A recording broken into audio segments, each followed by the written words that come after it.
इसी विषय को आगे बढ़ाते हुए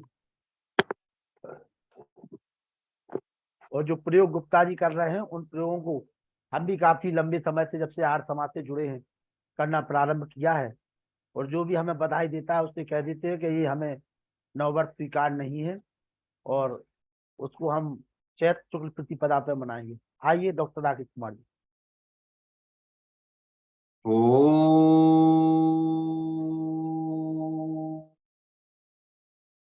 स्वस्ति पंथा मनुचरेम सूर्या चंद्रमसाविव पुनर्ददताग्नता जानता संगमे मही। मंच पर विराजमान आज के मुख्य वक्ता आदरणीय रविदेव गुप्ता जी, हमारे भारत को समझो अभियान के आदरणीय उपाध्यक्ष डॉक्टर वेद प्रकाश शर्मा जी, आदर और सम्मान के योग्य राष्ट्रीय कोषाध्यक्ष अनिल नरूला जी, हमारे बहुत ही प्रकांड विद्वान समादरणीय महामंत्री जी डॉक्टर व्यासनंदन शास्त्री जी, सभी उपस्थित महानुभाव, मातृशक्ति और कार्यक्रम के सफल संचालक आयोजक समादरणीय आर्य जी, लखनलाल आर्य जी, हमारे इस महाअभियान के राष्ट्रीय संरक्षक समादरणीय आर्य पुरुषोत्तम मुनि जी, आप सभी का हृदय से अभिनंदन करता हूं। और देखिए, हम सबके प्रेरणा स्रोत हैं आदरणीय राम भज मदान जी, जो प्रतिदिन हमारे बीच में उपस्थित होकर के हमारा मार्गदर्शन प्रोत्साहन करते हैं। मैं उनको भी नमन करता हूं। समादरणीय रविदेव गुप्ता जी भारतीय सांस्कृतिक, राष्ट्रवाद और गंभीर चिंतन प्रस्तुत कर रहे थे। सुनकर हृदय गदगद हो रहा था। यथा नाम तथा गुण की झलक उनके शब्दों से स्पष्ट दिखाई दे रही थी। मैंने बीच में कुछ पंक्तियां बनाई जो आज के कार्यक्रम के लिए समर्पित हैं। अगर संयोजक जी कहें तो मैं उनको सुना दूं। स्वागत है, स्वागत है, स्वागत है। हम तो लालायित रहते हैं कब आप लिखें कब हम सुने। आज हमारे मंच पर उपदेशक रविदेव, काल देव क्या कर रहा, मूल में है रविदेव। रविदेव यानी कि रविवार से उन्होंने शुरुआत की थी, तो ये उसकी क्या गरिमा है, क्या महत्व है, उस पर उन्होंने बहुत सुंदरता से उस बात को रखा। संध्या के मंत्रों को भी, वेद के मंत्रों को भी ला करके उसकी पुष्टि करते हुए, प्रमाणन करते हुए, उसका अनुमोदन करते हुए और उसको वेद संगत स्थापित करते उन्होंने अपनी बात को रखा। इसलिए मैंने ये कहा कि काल देव क्या कर रहा, मूल में है रविदेव। यथा नाम तथा गुण, पहली पंक्ति रविदेव उनके लिए समाप्त हुई थी, दूसरी रविदेव दूसरे के लिए समाप्त हुई है। संपूर्ण वसुधा का वर्ष है, समझो मत ही, हिंदू तक सीमित मत करिए, आपने कहा था ना। संपूर्ण वसुधा का वर्ष है, समझो मत हीन, अरे वसुधा ही परिवार है, ना समझे मतिहीन। इसको मतिहीन नहीं समझ पाते। प्रकृति जब यौवन चढ़े, बने जन्म का योग, ये भी कहा आपने। प्रकृति जब यौवन चढ़े, बने जन्म का योग, प्रकृति पुरुष के संग को समझे आर्य लोग। इन्होंने दिया ये चिंतन दुनिया को। पश्चिम में भटकन बसी, वाह वाह पश्चिम में वाह, भटकन बसी, भारत में बहुत अच्छे बड़े भाई, बहुत समाधान। अच्छे। अरे उन्हें झूठन अच्छी लगे, उन्हें झूठन अच्छी लगे, भारत को स्वाभिमान। वाह जागरण का यह काल है, समझ सके कोई वीर, जागो और आगे बढ़ो, धीर वीर वाह वाह वाह वाह, गंभीर। जय हो, बहुत अच्छे। पुरुषोत्तम लाखन कहें, सुभाष वेद की वाह वाह वाह वाह, बात। जय हो जय हो। पुरुषोत्तम लाखन कहें, सुभाष वेद की बात। राकेश व्यास सहमत सभी, आह, सुनी देव की बात। वाह वाह सुनी देव की बात, हम सहमत हैं, क्योंकि वैज्ञानिक तरीके से वैदिक दृष्टिकोण से आपने सब कुछ रखा है। इन शब्दों के साथ मैं थोड़ा सा अलग से भी कुछ कहना चाहता हूँ। स्वागत है, आपने चलिए। बहुत ही सुंदर तरीके से जो बात रखी, उसके लिए अभिनंदन करते हुए आप कह रहे थे काल बोध के बारे में। परमपिता परमेश्वर की सृष्टि में कहीं तीनों कालों की व्यवस्था नहीं है, मनुष्य ने अपनी व्यवस्था के लिए इसको बनाया है। परमपिता परमेश्वर एक रस रहता है, कालातीत भी कहते हैं उसको। उसकी व्यवस्था में कहीं ये नहीं है कि कोई भूत था, कोई भविष्य होगा और कोई वर्तमान है। एक रस एक समान वर्तता है। मनुष्य ये कहता है कि भूतस्य जात पतिरेक आसी, तो वो तब भी था, वो आज भी है, वो कल भी रहेगा और यथावत रहेगा। वो कभी बूढ़ा नहीं होता, जरा अवस्था से वह दूर है, बालपन से भी दूर है, दूसरी चीजों से भी दूर है, सभी दोषों से भी दूर है। अपानी पादौ भी उसको कहा गया, यवनो ग्रहिता भी उसको कहा गया, एक जैसा रहता है। तो ये चीजें उनके यहाँ पे नहीं। हमने अपनी सुविधा के लिए इनका निर्माण किया। और यदि हम देखें तो किसी भी स्थान को, वस्तु को पहचानने के लिए हम किन्हीं स्थिर बिंदुओं का निर्धारण करते हैं। यदि अपनी अवस्थाओं को भी पहचाने तो कभी हम याद करते हैं, कभी हम बालक थे, ऐसे खेला करते थे, कभी हम जवान थे, तब ऐसे काम किया करते थे, आज बालों पे सफेदी आ गई है, आज हम ये हैं, कल हमारी जरावस्था आएगी और स्थिति खराब होगी। ये परिवर्तन केवल हमारे अंदर आ रहा है और इसकी पहचान के लिए हमने अपने आप ही एक अवस्था को बालपन कह दिया, एक अवस्था को यौवन कह दिया, एक अवस्था को बुढ़ापा कह रहे हैं या कहेंगे। तो ये कुछ इस प्रकार से है जैसे हमने देखा होगा। एक बड़ा अजीब सा उदाहरण मैं देना चाहूंगा। कुत्ता को आप पकड़ करके घर से और लेकर के कहीं दूर चले जाएं, 50 किलोमीटर दूर भी ले जाएंगे आप, तो भी वह आपके आने से पहले आपको अपने घर वापस आया हुआ मिलेगा। कई बार हम सोचते हैं कि हमने कुत्ते को बहुत दूर ले जाकर के छोड़ दिया, अब शायद ये लौटेगा नहीं, लेकिन वो लौट आता है। लौट कैसे आता है? तो कुछ स्थिर बिंदुओं को निर्धारित करता हुआ जाता है।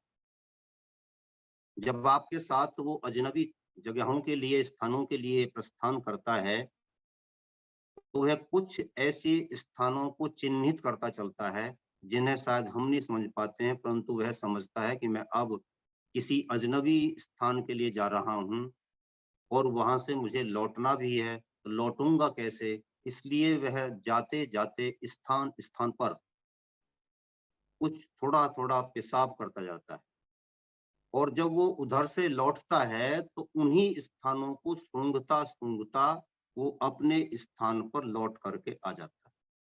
मैंने पहले ही कहा था कि थोड़ा सा अजीब सा उदाहरण सा मैं दे रहा हूँ, लेकिन जिस तरीके से वह लौटता है उसी प्रकार से मनुष्य भी किसी स्थान पर जाता है तो किन्हीं स्थिर बिंदुओं को खोजता है। अपने आप उसकी नजरें, मैं यहाँ पर आया हूँ, मुनि जी की कुटी पर मैं पहुंचा तो मैं देखूंगा कि यहाँ पर एक पेड़ है, एक पड़ोस में एक ऐसी कोठी है, एक पड़ोस में ऐसा मकान है, ऐसी एक सड़क है। इन चीजों को मैं अपने मस्तिष्क में रखूंगा, और जब मैं दोबारा कहीं वहां पर जाऊंगा तो मैं उन्हीं चीजों को खोजूंगा कि यहाँ पर तो एक झोंपड़ी हुआ करती थी, इधर एक महल हुआ करता था, इधर एक पेड़ हुआ करता था, आम का पेड़ था, इधर एक जामुन हुआ करती थी, आदि आदि। उन स्थानों, उन चीजों को अपनी मेमोरी में मैं फिट करके लाता हूँ। तो उस अतीत को निरूपित करने के लिए, स्थापित करने के लिए हम कुछ चीजों को अपने भीतर बसा लेते हैं। इसी प्रकार से हम काल का निर्धारण करते जाते हैं। तो वो रामचंद्र जी का काल, वो कृष्ण जी का काल, वो फला काल, वो फला काल।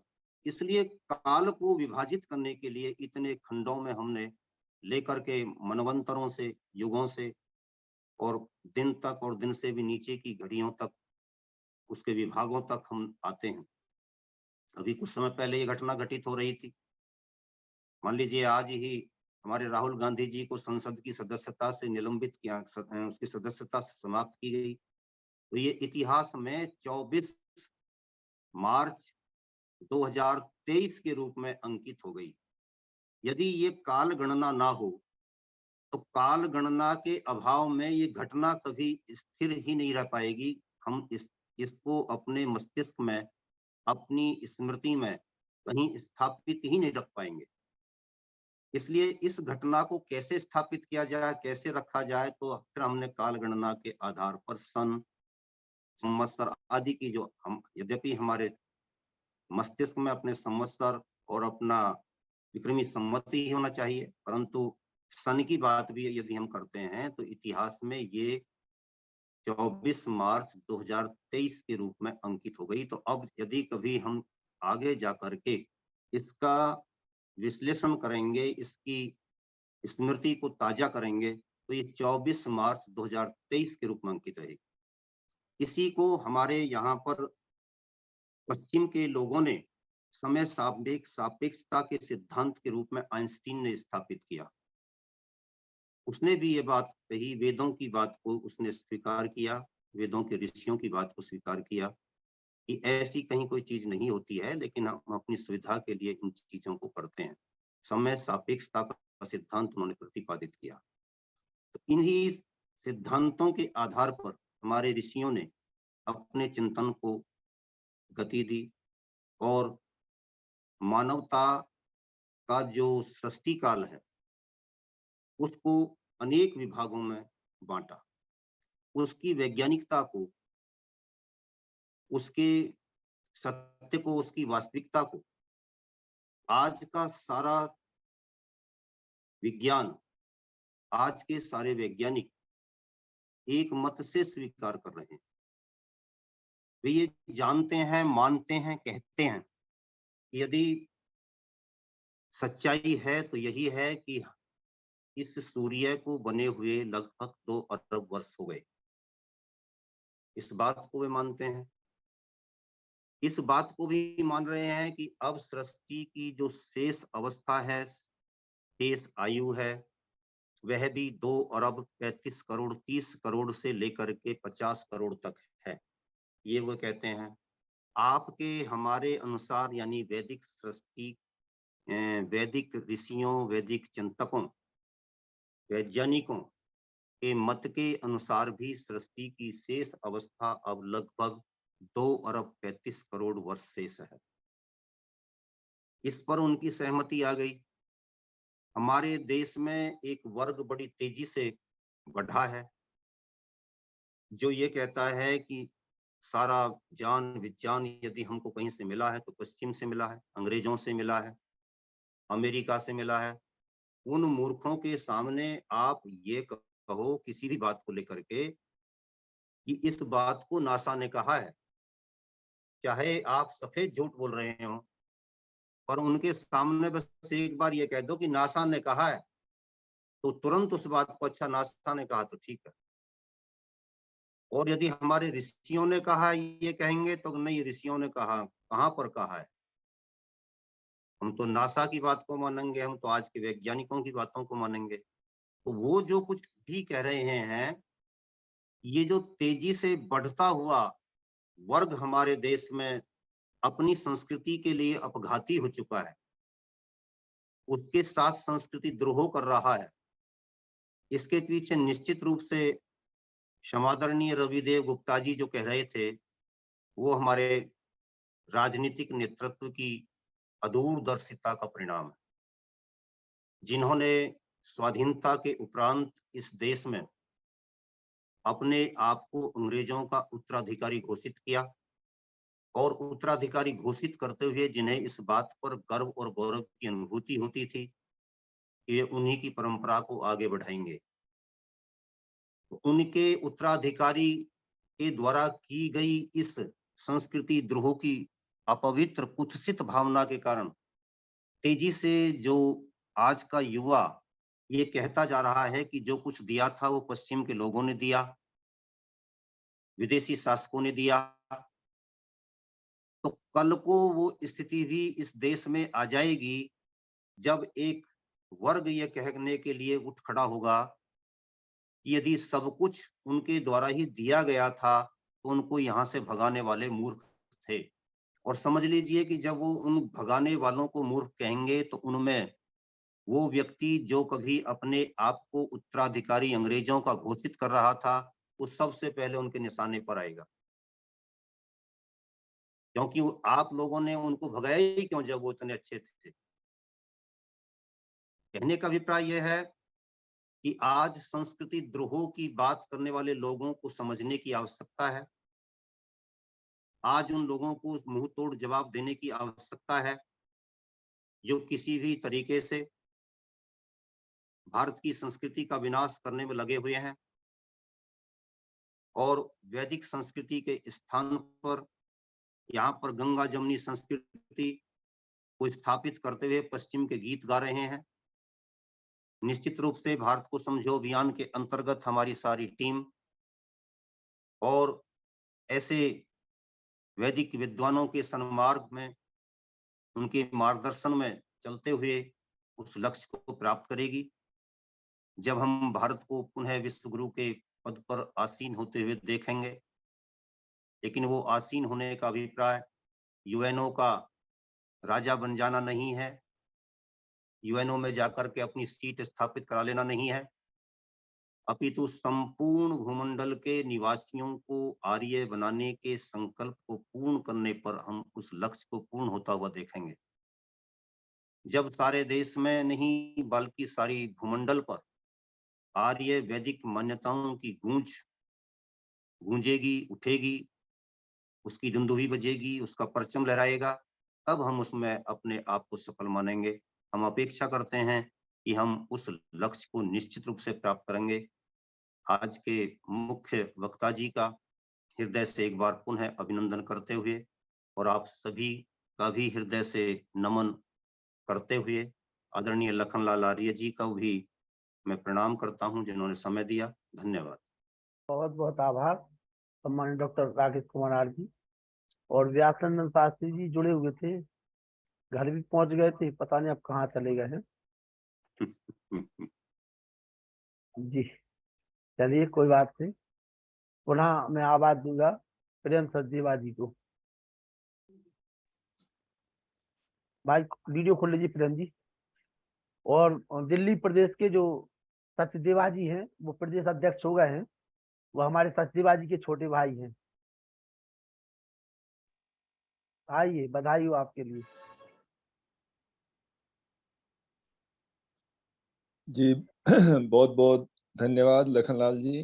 मुझे समय देने के लिए। मैं रह नहीं सकता था बोले बिना, क्योंकि आर्य रविदेव गुप्त जी, उनको मैं सुनता रहता हूँ। वेद संस्थान के ये प्रमुख वक्ता हैं और भी एकल विद्यालयों के भी ये मुख्य संचालक हैं। तो इनके वक्तव्य बहुत ही अच्छे लगते हैं मुझे, क्योंकि ये वैज्ञानिक तथ्य पे बेस्ड होते हैं। तो इनकी भाषा भी बड़ी सुंदर भाषा है और शब्द चयन भी बहुत ही अच्छा लगता है मुझे। इसलिए मैं उनको धन्यवाद देता हूँ कि इस लखनलाल जी के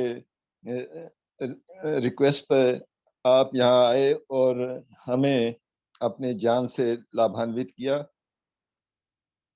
बहुत सी चीजें हमें अच्छी लगी, नई लगी, और उसके ऊपर हमारे डॉक्टर राकेश आर्य जी, उनका तो हम सुनते ही रहते हैं, लेकिन आज उन्होंने जो पुष्टि की जिस ढंग से रविदेव गुप्त जी की, वो बहुत ही सुंदर लगी मुझे।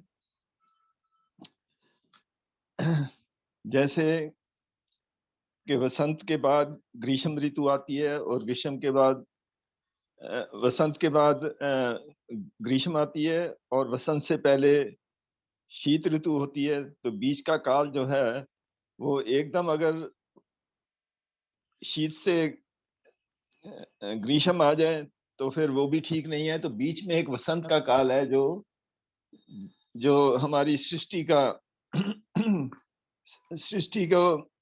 जन्म दिवस है इस दिन। तो बड़ा अच्छा बताया इन चीजों को। और डॉक्टर राकेश आर्य जी ने अभी राहुल जी के ऊपर एक टिप्पणी दी, तो मैं भी रह नहीं पाता हूँ इस टिप्पणी से, कि जैसे सर मुंडाते ओले पड़े, तो नया साल शुरू होते ही उनको सजा सुनाई गई कोर्ट ने। तो ये नया साल उनके लिए अच्छा नहीं रहा। कोई बात नहीं है, एक दिन तो आना ही था, ये चीज तो होनी ही थी। और अब नासा की बात की आपने, तो नासा कहते ही लोग कहते हाँ ये ठीक है। जैसे अभी पीछे लेकर था कि ध्युलोक में ओम की ध्वनि जो है वो गूंज रही है, और कुछ रिकॉर्डिंग भी लोगों ने उसको हमें व्हाट्सएप पे भी भेजा, सबको भेजा। तो ठीक है, ये बातें ठीक है सब। और नासा खुद भी जो वेद शास्त्रों को के पंडितों को उन्होंने अपने रोल पे रखा हुआ है। ऐसे नहीं, वो पुष्टि जो है, कुछ बहुत सी बातें जो हैं वो वेदों के ऊपर आधारित हैं। तो ऐसे नहीं, वो शुरुआत करने के लिए कोई बेस तो चाहिए होता है ना, तो उनको बेस मिला है वेदों से ही। और वहां जो प्रकांड पंडित वेदों के उन्होंने रखे हुए हैं, वो उनको ये सब कुछ बताते हैं और फिर आगे जाके ये सब चीजें होती हैं। तो मैं बहुत बहुत धन्यवाद करता हूँ दोनों महानुभावों का। बहुत बहुत आभार। जी धन्यवाद, बहुत आइए बहुत धन्यवाद। मुनि पुरुषोत्तम वानप्रस्थ जी।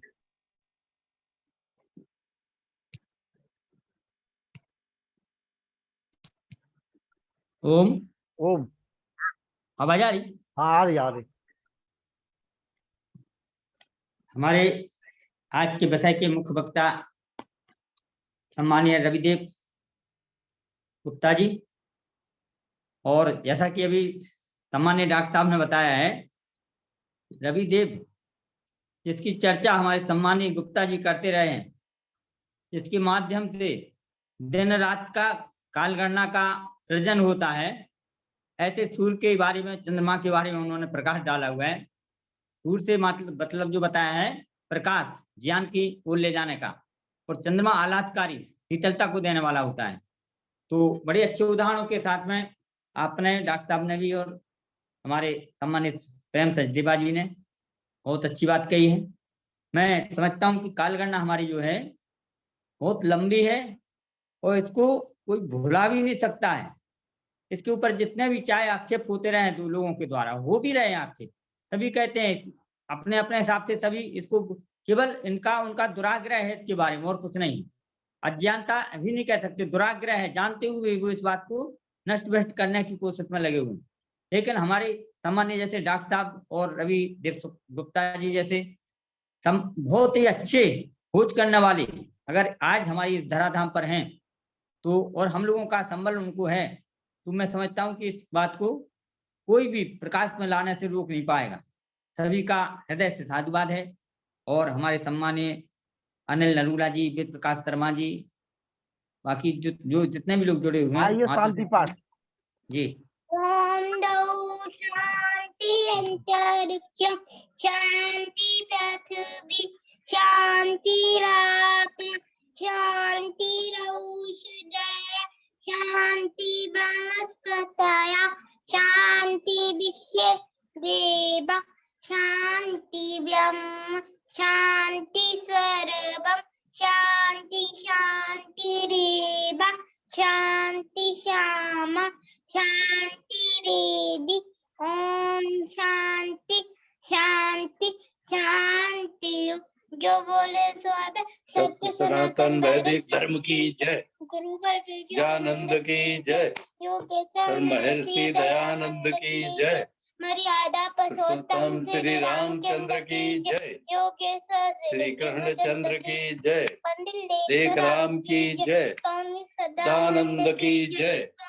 आत्मानंद की जय। भारत माता की जय। गौ माता ताकि रक्षा हो, पालन हो, और समाज अमर रहे, देश की दी जलती रहे, ओम का झंडा ऊंचा रहे, आर्यों के महाकुंभ की जय। भारत के वो समझे अभियान की जय। धन ओम बैठ कभी बादल नमस्ते जी। ओम सर्वेभ्यो नमः।